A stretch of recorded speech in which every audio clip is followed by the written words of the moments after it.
Hello, everyone, and welcome to A Balanced Life with Dr. Jacquie here at Black Star Network. Let me just tell you, being out today often gives us challenges trying to figure out how we spend our time, with whom we spend our time, and whether or not we're releasing people from our lives. I know many of you already wrote it down on your vision boards.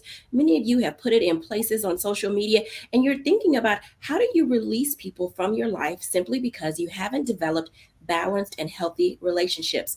Well, today we're going to talk about it for a moment. We really need to identify, understand, discover what are some of the best ways for us to be able to create relationships through communication, through hanging out, through talking on social media. And today we are joined by some amazing individuals who are going to talk to us about what it means and how to develop relationships that are not only substantive but meaningful. Going to be joined today by our mom strategist, Charlotte Avery, Dr. Terry Witt Bailey of the Center for Leadership Development, our licensed professional counselor today, Aaliyah Watson, and of course, we're invited into our studio today, Stacy Owens, who will talk to us about what it means to have safe spaces for our employees. Welcome in, everyone.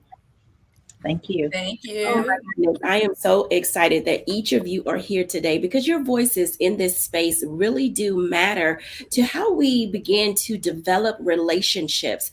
And, today we're going to do a couple of things differently. I know our audience has been accustomed to all of our group being together, but I'm going to do some one on ones today.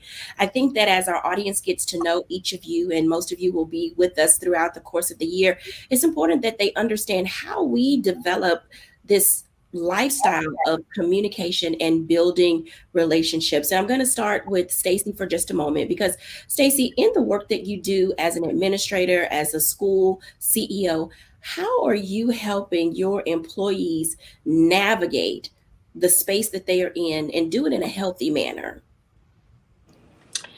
When I first opened the school, I thought I was creating a space where I only was going to have to work with students and making sure that our students was emotionally balanced and increasing their emotional intelligence. And through the journey, I started finding out some of my staff needed the same kind of assistance. So I like to start that process by increasing my teachers' social and emotional well-being for themselves and increasing their emotional intelligence. And it starts by first having an understanding of self. Before you can communicate and work with anybody else and talk with anybody else, you got to know who you are and what you bring to the table. So we do a lot of self-awareness. Do you understand your triggers? Do you understand your emotions? Do you understand the reactions that you will have to certain situations? Because the more you know and have self-awareness, the more you can be able to self-regulate. And that's the key. And then we can start talking about how we reach out to others. Now, that's an interesting concept that you're speaking about because oftentimes people don't know who they are. Dr. Witt Bailey, in the work that you do in the Center for Leadership Development, how important is it for you to understand not just your personality type, but your own quirks and idiosyncrasies and how they play out in the workplace?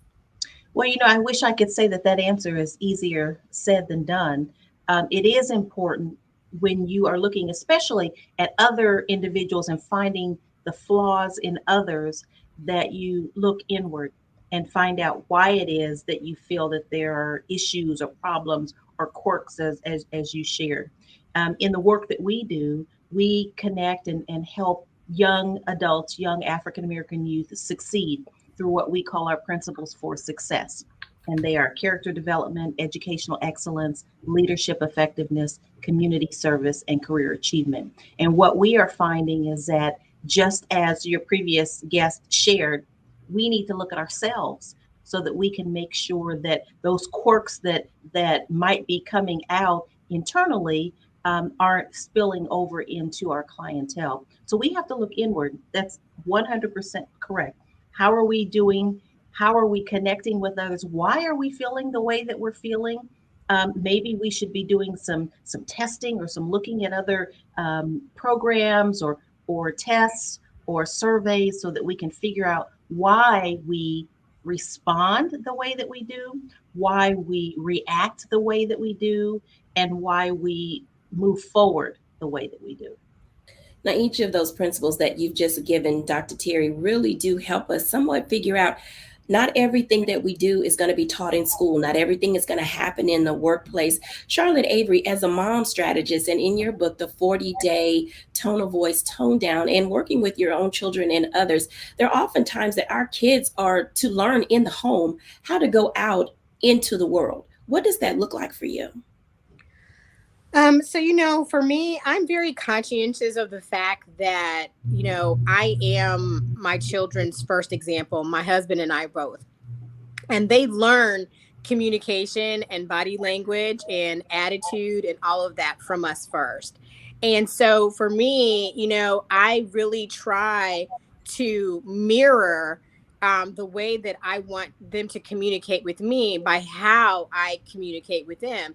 Now, I mean, honestly, I wasn't a professional at this because I really epically failed at it in the beginning, which is why I wrote the 40-day tone of voice tone down and just talk about my journey as far as being a recovering yeller and the damage that I had already done, within my home, within my marriage, within my children, as far as my tone of voice.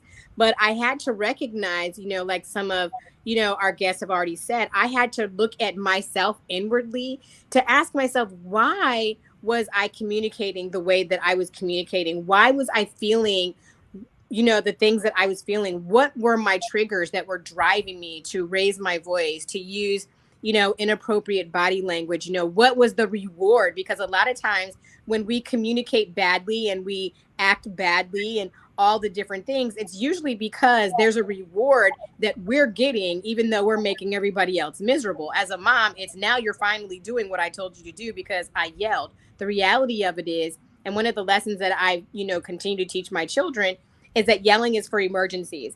If you're not dead or somebody else is not dead, dying, the house is not burning down, or there's not something catastrophic going on, then there's really no need for you to yell and use inappropriate body language and all kinds of other things. And so I had to look, looking inwardly as a parent, but also, knowing, what behaviors do I want to see my children display within our home, outside of our home, and, just all the things. And so, as everybody else has said, it really does start within, where you are inwardly. Do you feel inadequate? What is it you're trying to control a situation or a person? What are you trying to get out of it? And so those are questions that I ask myself daily. And when I see even my own children or other children that I'm working with, when I'm doing like home rescues and things like that, I always try to find out what is going on internally and to see how we can get to the positive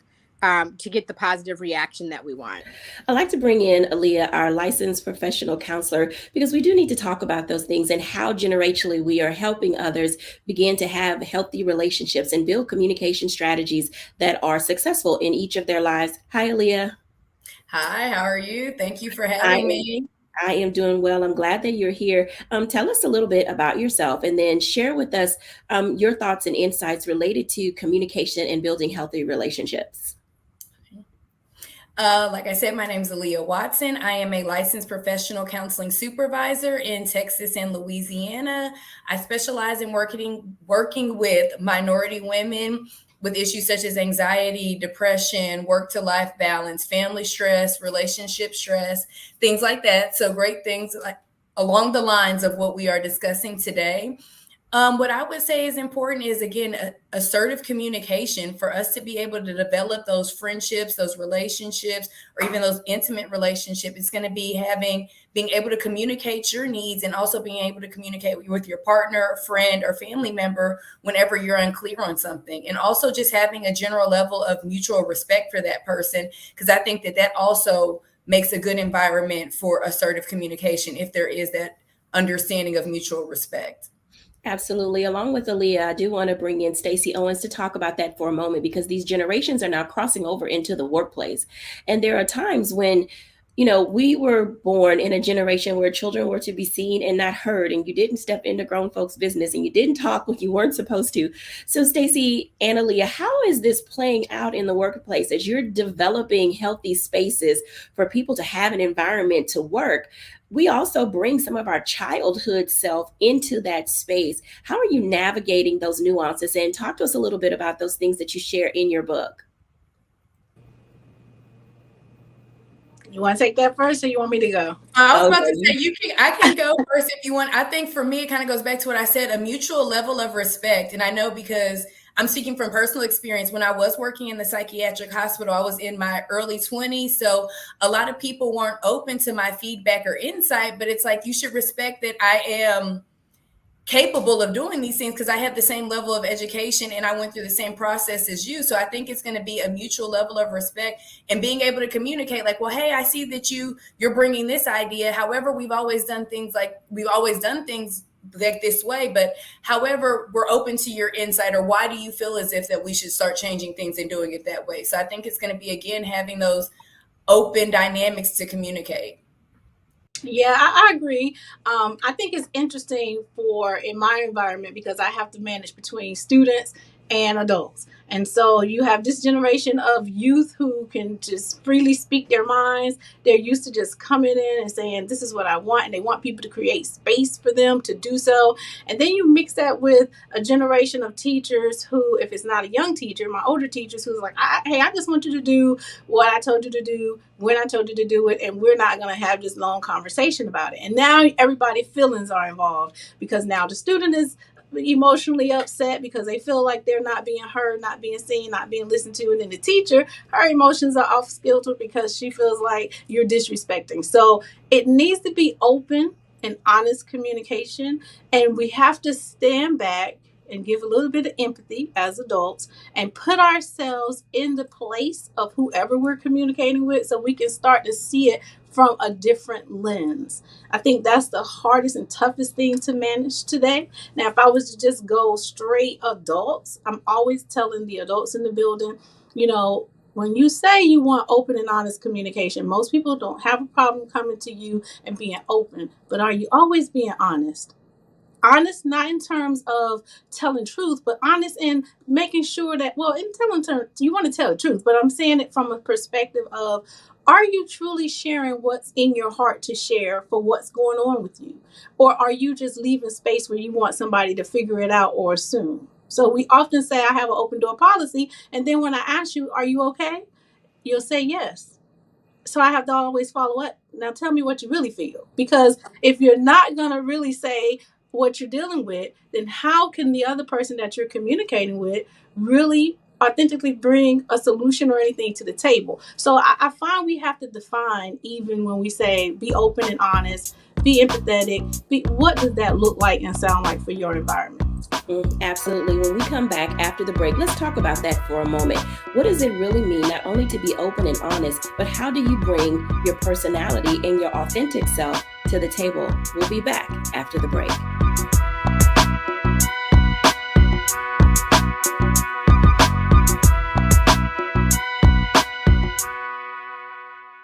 Time to get paid, blow up like Fanbase exclusive audio rooms are here.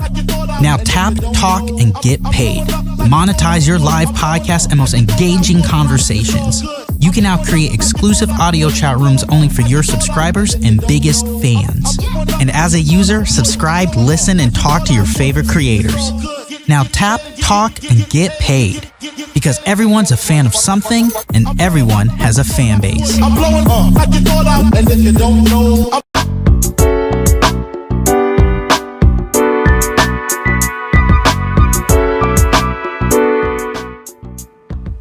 Welcome back, everyone, to A Balanced Life. And as you can tell, learning how to navigate the nuances of going back into the workplace after this pandemic, dealing with our family members, building healthy, strong relationships is always not easy. I want to have this conversation with Dr. Whit Bailey for just a moment, because as we talk about leadership, we are a leader of one first. You have to discover what it means to guide yourself, lead yourself, and also know what are your traits, what are your personality, what is your characteristics.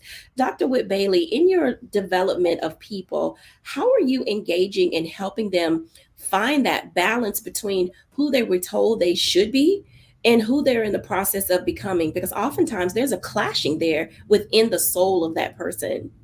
Actually, I 100% agree with that, especially when you're coming into the workforce. And so we'll talk about people coming into the workforce. Where I work, there are several generations of individuals. I'd like to say that I'm a young person, but I'm just young at heart now. And we have people that that are working in our environment that are, I could be their grandmother. And so my idea of professionalism might be different than their idea of professionalism, how you dress when you come to work, what you might say, how you show up to a meeting. And so one of the things that we like to do is to look at our personality traits. Now, there are lots of different ways to look at personality traits. I also like to do a shorter version with the staff, which is love languages. And some people are familiar with those love languages. I think it's acts of service, physical touch. I wrote them down. Let's see, words of affirmation, gifts, and quality time. Those are simple to look at. When we look at Myers-Briggs and those personality assessments, it's a little more detailed and more specific to the individual. So once we're able to figure out, or the individual's able to figure out, for the most part, what type of personality they have, then they know, again, how they respond, why they respond to certain things. They know who they will be more apt to compliment and work with. They'll know if they are the supervisor, why they aren't able to communicate in the best light with maybe some of their staff members, or vice versa. And so I know that was very helpful for me when I first did Myers-Briggs. I just got the 4 letters and memorized the 4 letters, but didn't really quite understand how that helped me to develop as a person, how that helped me to be able to come to meetings and to interact with my staff and to know myself well enough to know how I could interact with others. And then it helps those others. So there are a lot of personality tests that are out there. I'm not trying to sell one over another, but again, it's helping you to understand yourself first. And then that way you can interact better with others. Because at the end of the day, you want to be productive in the workforce. You want to be productive in the classroom. You also want to be productive at home as you interact, with your loved ones at home. So it's not just about being in the business world. It's about how you interact with your loved ones at home also. I can absolutely agree with that, because you have your personal self and your professional self, and each of those things you find you out into the world. Charlotte Avery, let's talk about that for a moment. As Dr. Whit Bailey mentioned, the love languages, I know that a part of the work that you do in rescuing families and in having your own little people in the house, they're now of all these different ages, Charlotte. So at what age do you find, or have you found it beneficial to help your children identify their personalities and how they present themselves at school, in athletics, and then now as they're starting to work in those spaces? So that's such a really great question, because I believe that, you have to start out how you're going to hold out. And so for me, I have always taken the attitude that, I have to instill certain behaviors and things in them, and character traits in them when I'm seeing their character traits, because, we all have character traits. Some of us have very strong personalities. I know that I do, which helps me to have very good leadership skills. And so even when I'm dealing with my children who are very highly spirited and, things of that nature, I always say, okay, these are really great leadership skills. How can we, guide that particular strong will, when it comes to being a good leader in our home? And honestly, I it's something that I pray a lot about, and there are things that I develop in them, and I see them from a very young age, because I heard a statistic that said that who your child is at 4 is who they're going to end up being at 14, at 24, or whatever. And so I believe that as parents, we can't just start instilling integrity and values in them when they get older. We've got to start them when they're young. We've got to teach them, the importance of respect and, saying yes, ma'am, and no, ma'am. Mind you, that might be generational, but I come from that generation. And so, even, being what some people might consider an old school parent, I just believe that you've got to, look at your kids for who they are, even pretty much coming out of the womb. And you've got to start doing that right then and there, because if not, you're going to miss a window of opportunity. And now the things that you should have done and lessons that you should have taught your children when they were little people, now you're trying to, instill those things in them when they're teenagers. And by then, they're like doing their own thing. They're either listening to you or not listening to you. And like, I think like Stacy was saying, and talking about respect, I believe that, I'm not too old to learn anything from my children. That is one of the biggest lessons that I learned in writing the 40-day tone of voice tone down, is that, even as an older people, we all need to be teachable. And just like our family psychologist friend who's with us, we really need to be able to respect people where they are, knowing that we can learn. We can learn from a 2-year-old. We can learn from a 4-year-old, a 14-year-old, a 20-year-old, or whatever. And it doesn't make us, any less unimportant, but it does make us it does help us to be teachable, and it helps us to learn their world. And so I just really think that it's important to start when they're very, very, very young. You bring up a good question as it relates to beliefs and values. And I want to ask Aaliyah this question, if she can come on in, because sometimes people have a difficult time discerning the difference between their values, their beliefs, where they're going to hang their hat on how they function in life. Because we've been taught so many things that often, if you were raised by someone who was born in the 1940s, you have a different value system versus someone raised by someone that was born in the 60s and the 70s. And then now children, of the 80s are having their own kids. What does that look like in terms of this common thread of growth and development and building healthy relationships? Mutual respect, you mentioned, was important, but are there other things that people can put into their toolkit to have balanced, healthy relationships? I think a big thing is going to be either educating yourself or also being open to other perspectives. And I think that kind of goes with the respect thing, but I think it's going to be being open to know that not everybody's from the same background as you. Not everybody has the same morals as you, but being open to that other people have been able to be successful and thrive in this world without doing things the exact same way that you've done. So being open to the fact that people can do things differently and it can still be effective. So part 2 to that question, what role does judgment, I'm going to ask Aaliyah first, and then I'm going to go up the line. What role does judgment play in ineffective communication? I would say huge. Even us being minorities, a lot of people probably might assume that like, oh, we're not educated, or, oh, we're going to use a lot of slang. Like for even other different races, like Hispanics, people might think that, oh, they don't speak good English. So I think a lot of people, it's very unfortunate nowadays that people will judge you and make assumptions about you before you even open your mouth. Even though the old saying goes, don't judge a book by its cover, most people tend to judge first. Charlotte?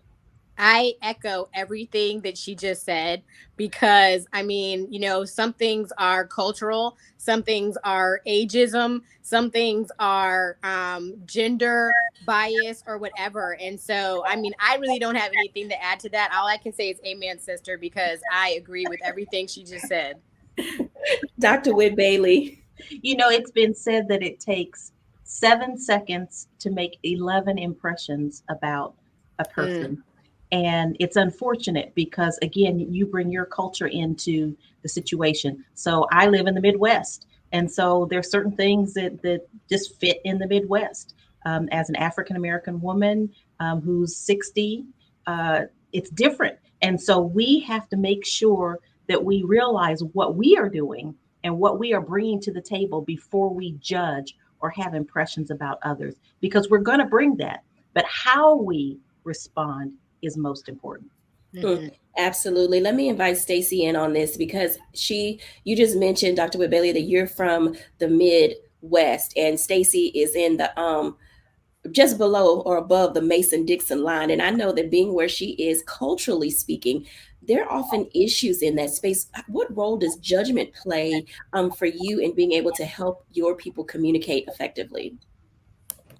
Oh, I'm just like everybody else has said. Judgment is huge. We come into the conversation with most people come into the conversation already with their perspective of who you are, just by looking at your external being, or looking at, or what they may know about you or have heard about you. And sometimes that can block being able to have those effective communications, because you're not going to hear me for who I am, or it may hinder you because you haven't taken time to know me beyond your perception of me. So yeah, judgment plays a huge piece in communicating with others. Absolutely. When we come back after the break, we're going to talk a little bit about what it looks like to build. What are some of the building blocks that are necessary to having healthy, balanced relationships? We'll be back in a moment.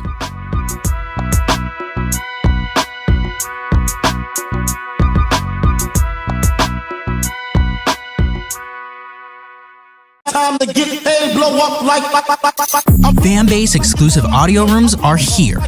Now tap, talk, and get paid. Monetize your live podcast and most engaging conversations. You can now create exclusive audio chat rooms only for your subscribers and biggest fans. And as a user, subscribe, listen, and talk to your favorite creators. Now tap, talk, and get paid. Because everyone's a fan of something, and everyone has a fan base. I'm blowing up like you thought out, and if you don't know,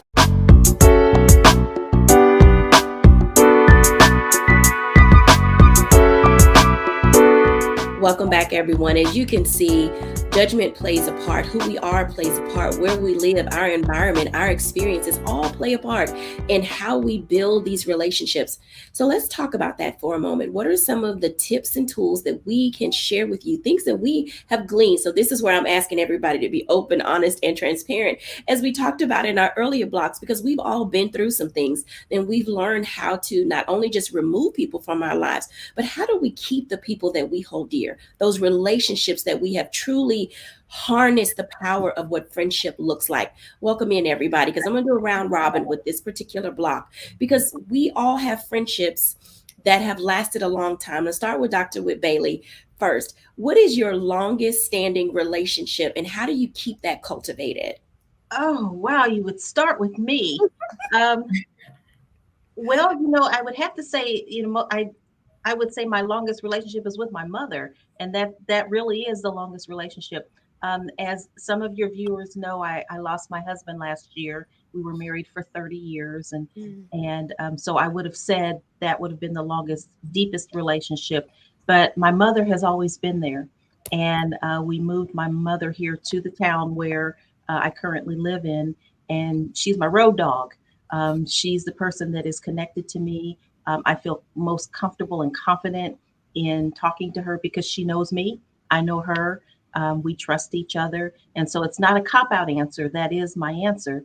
And then I have childhood friends that, as you look at your levels of friendships and the length of time, you have different types of relationships with different people. And some people you share certain things with, some people you do certain things with. But that longest relationship obviously is with my mother. Absolutely. Aaliyah? I would say my mother, but she just did. I would say my longest relationship is my current best friend. We met our freshman year of college, so it's been about 17 years. Absolutely. How do you keep that relationship alive as you're growing through stages of being a millennial?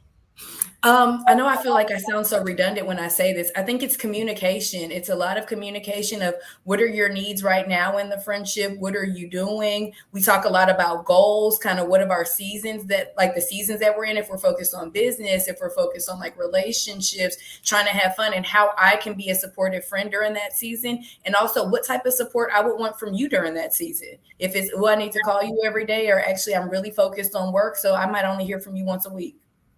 I think that it's okay to say communication, communication, communication, because in real estate, we always say location, location, location. And so sometimes the answer is the answer. No matter how many times you say it, it's what you do in it. Because as you just stated, there are different forms of communication, different seasons in life. And I recently saw a meme that said some people are assigned to you and some people are attached to you. And I think that in each of our growing seasons, we're learning the difference in what that looks like. Charlotte Avery. My longest relationship that I've had since elementary school. And then outside of that relationship, I have other relationships that I developed in college and just through my 20s.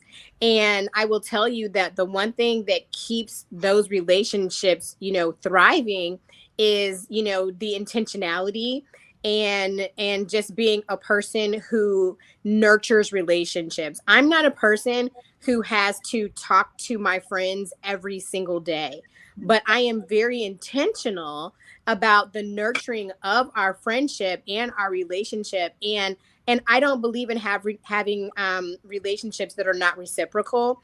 That I don't have relationships with people who are takers. We are people. We are sisters who support each other, and we're there for each other through the good times and the bad times. And they're not just riding with me because everything is great, grand, and wonderful. I mean, these are people who've been with me through the blood, sweat, and tears of friendship, of marriage, of birthing children, raising children, through sickness and all kinds of things. And so, it's, to me, it's not really the amount of time that I spend with my friends, but the quality of time that we spend together, and just us all being intentional about nurturing the relationship for what it needs to be.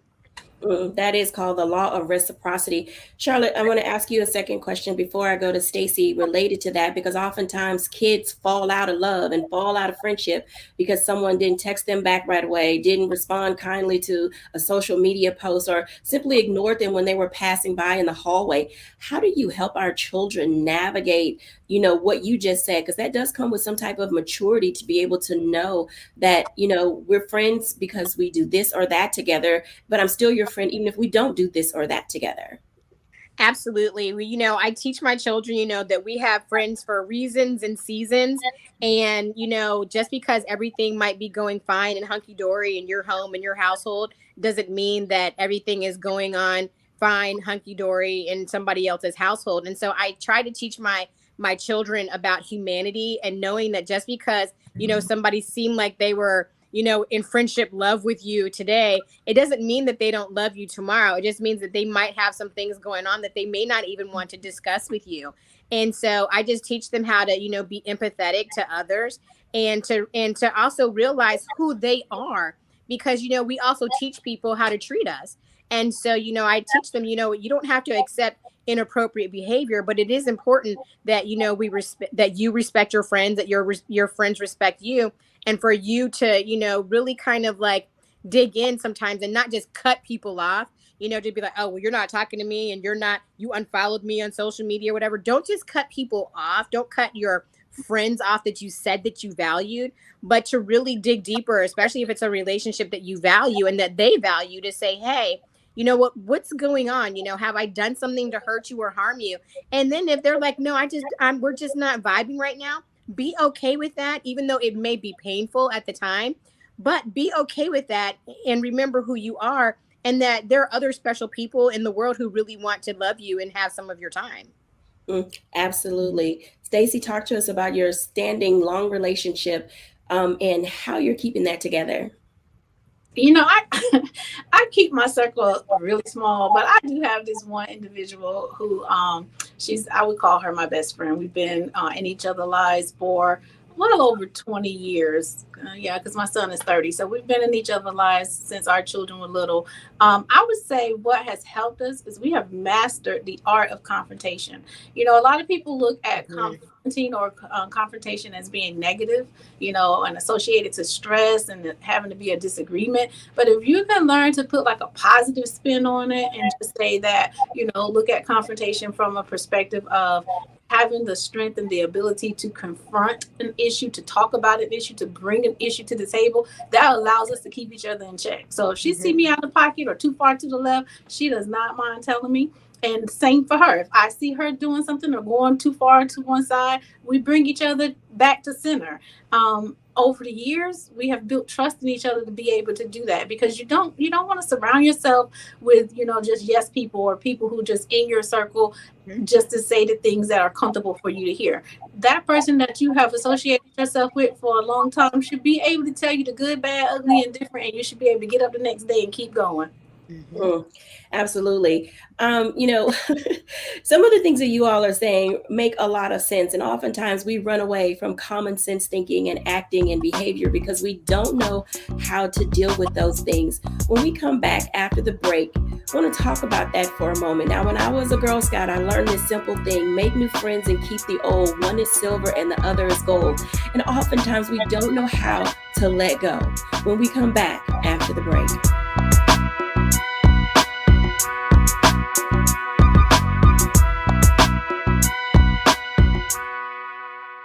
time to get paid, blow up like. Fanbase exclusive audio rooms are here. Now tap, talk, and get paid. Monetize your live podcast and most engaging conversations. You can now create exclusive audio chat rooms only for your subscribers and biggest fans. And as a user, subscribe, listen, and talk to your favorite creators. Now tap, talk, and get paid. Because everyone's a fan of something, and everyone has a fan base. I'm blowing up like you thought out, and if you don't know.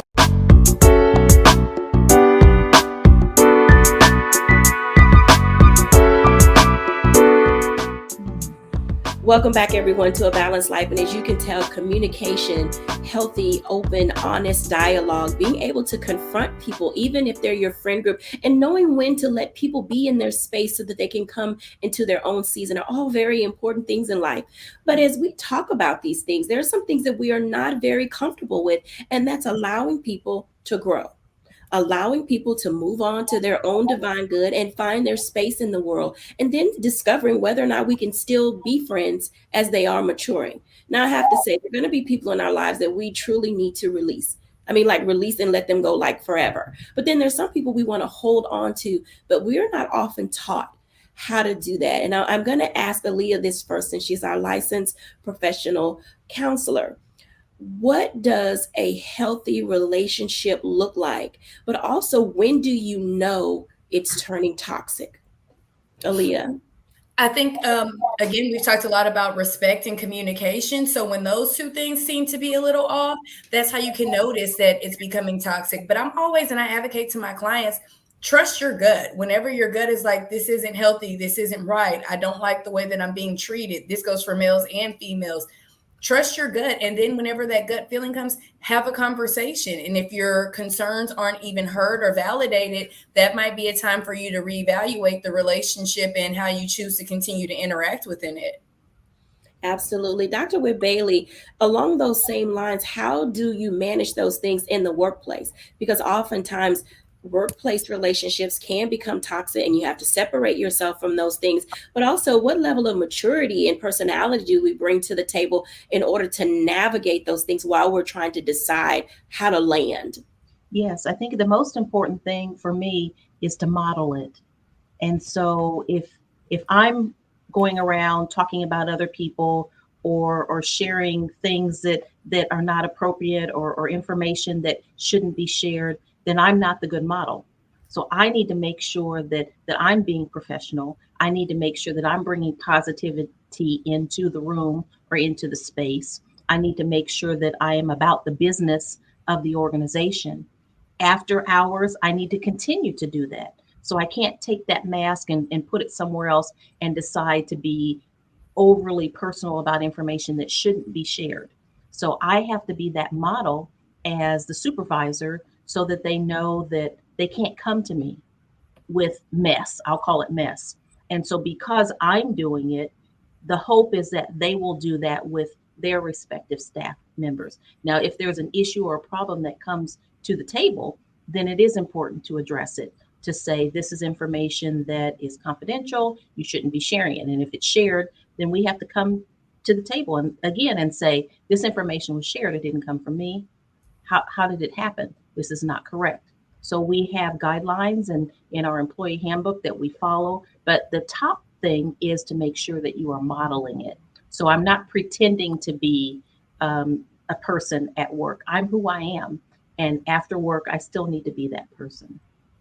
We could do an entire show on chameleon behavior, but I'm going to move on to Stacy with this question simply because the second part of the title of her book is a guide to building an emotionally healthy workplace. Talk to us about that in dealing with relationships for whatever reason in the workplace that could go awry, and how in your book you talk about making the workplace a safe space for people. Yeah, so if I was to build off of what the doctor was just saying, we coined that as having group norms. So go ahead on and identify how we're going to work together as a team so that we're on the same page in terms of expectations of each other. And that also sets that foundation so that if someone is not, operating within that norm, then we can confront them and hold each other accountable. When we master the art of confronting with our employees or our coworkers, that helps us to continue that open and honest communication. It builds that group efficacy.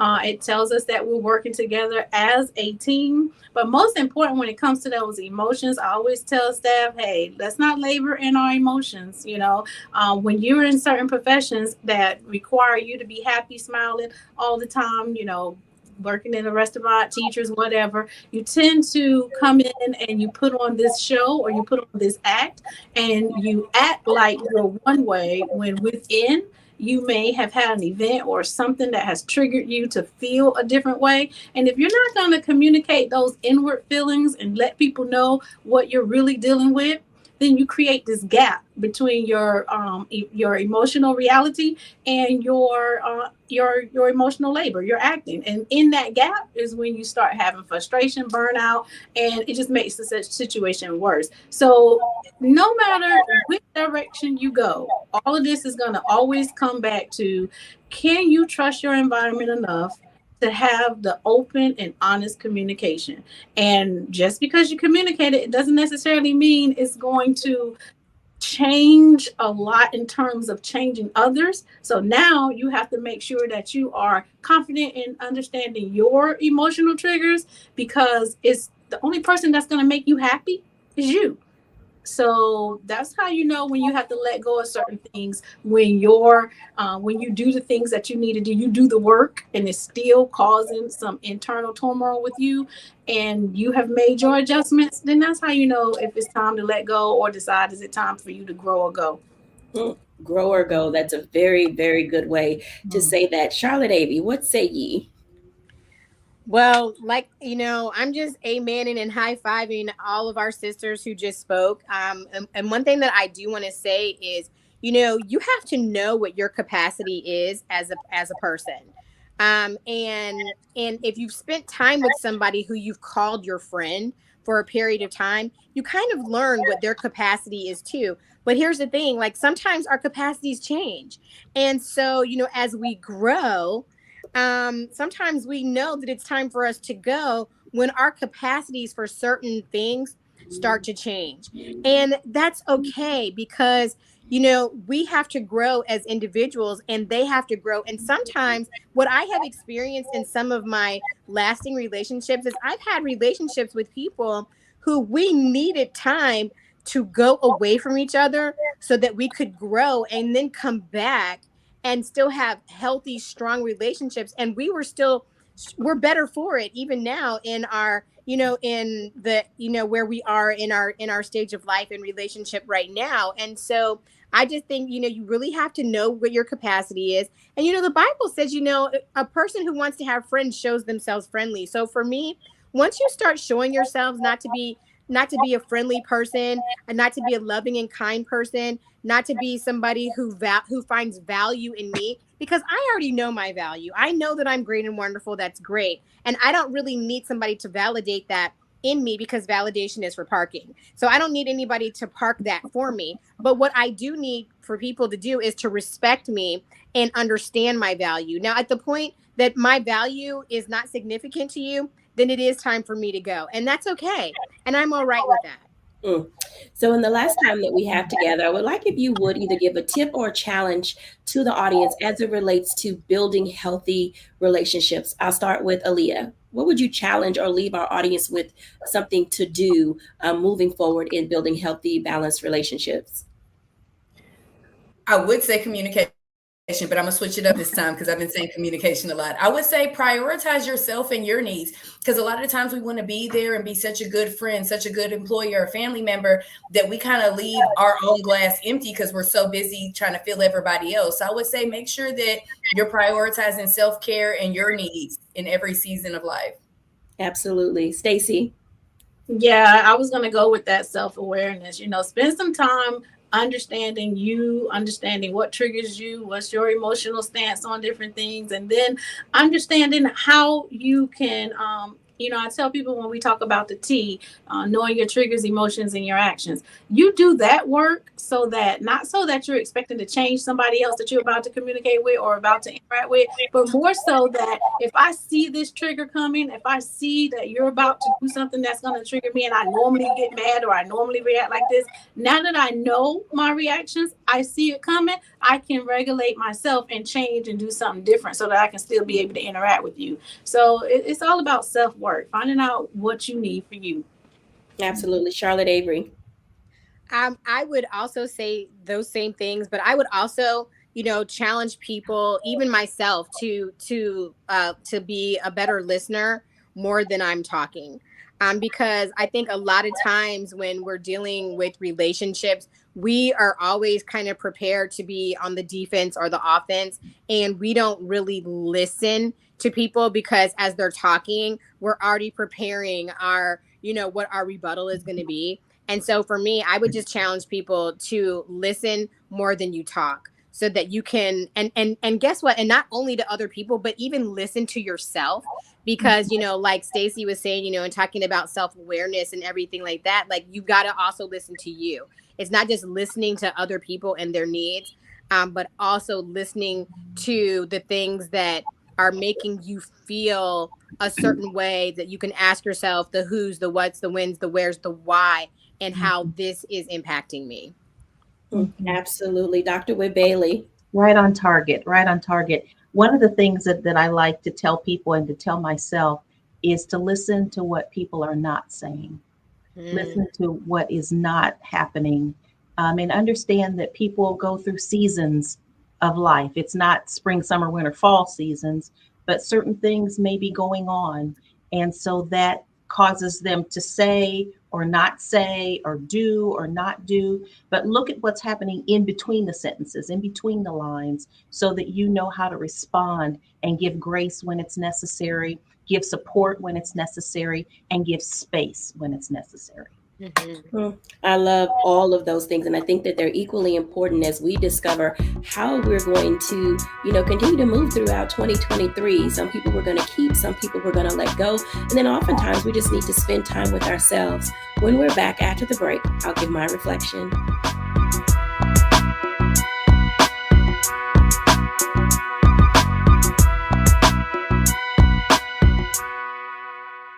Time to get paid, blow up like. Fanbase exclusive audio rooms are here. Now tap, talk, and get paid.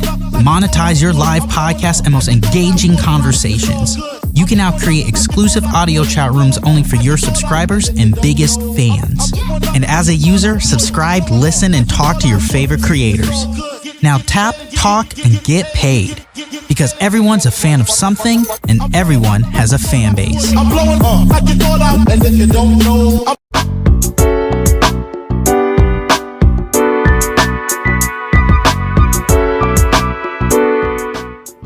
Welcome back, everyone, to A Balanced Life. And as you can tell, there's so many dynamics and components and moving parts to building healthy, strong, lasting, balanced relationships.